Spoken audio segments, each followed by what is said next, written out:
Hey everyone, and welcome back to The Explainer. Today we're jumping straight into Day 25, Advanced React Patterns, Performance, and Accessibility.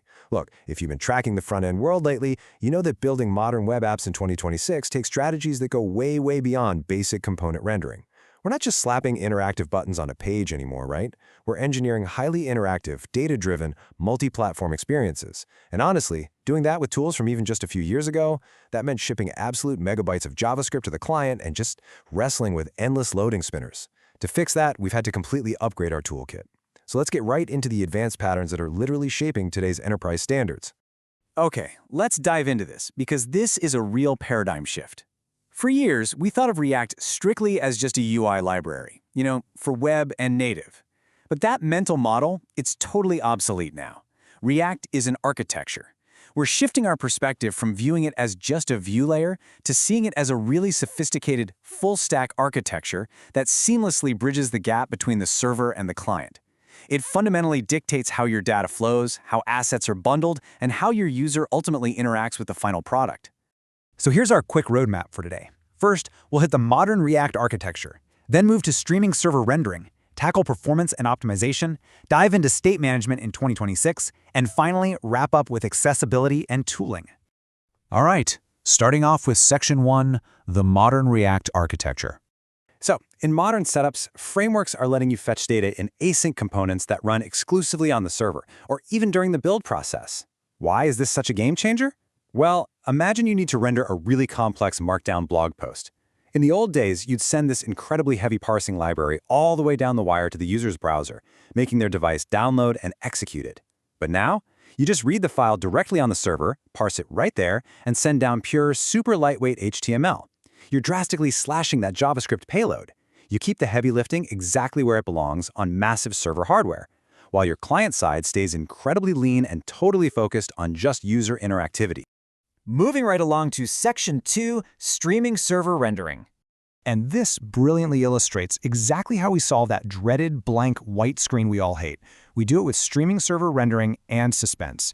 So, step 1, React actually streams the initial HTML shell straight from the server while your backend data is still fetching. You're not forcing the user to wait around for your absolute slowest database query to finish before they see a layout. Then, step 2, as that data finally rolls in, Suspense boundaries kick in and progressively fill out the content. Think of those really elegant skeleton loaders that just gracefully swap to real data without any jarring layout shifts. And get this, it happens before any client-side JavaScript even runs. Finally, step 3, React uses standard web APIs to keep the interface highly responsive. The user can literally start clicking around loaded parts of the page while the rest just seamlessly streams in behind the scenes. It's magic. Next up, Section 3, Performance and Optimization. The performance of any app is intimately tied to its rendering architecture. Directly altering actual DOM structures in the browser, that is a heavily computational, expensive job that will easily tank your frame rate. To get around this, React uses a virtual DOM, which acts like a lightning-fast middleman.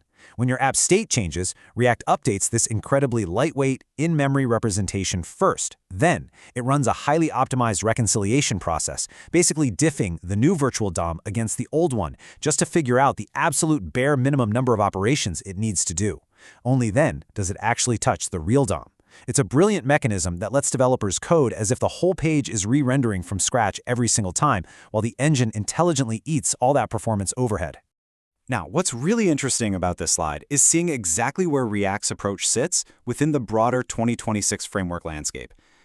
We're living in an era of incredibly optimized choices. Take Svelte, for instance. It takes a completely different road. It's a compiler-first framework, meaning it completely axes the virtual DOM, compiling components directly into super-targeted DOM operations at build time. The bundles are tiny. Then there's Quick, using a non-hydration architecture. It literally serializes your app's exact state on the server and relies on resumability. The client just resumes the app precisely where the server left off. No heavy JavaScript re-execution, no massive hydration costs. Understanding these deep architectural trade-offs, that's what empowers us to know exactly when to lean on React's mature VDOM and when to reach for compiler-first or resumable paradigms. Okay, let's pivot to Section 4, State Management in 2026. Man, a few years ago, we were all deeply suffering from global state fatigue. We were completely reliant on these massive, centralized state libraries for even the tiniest apps.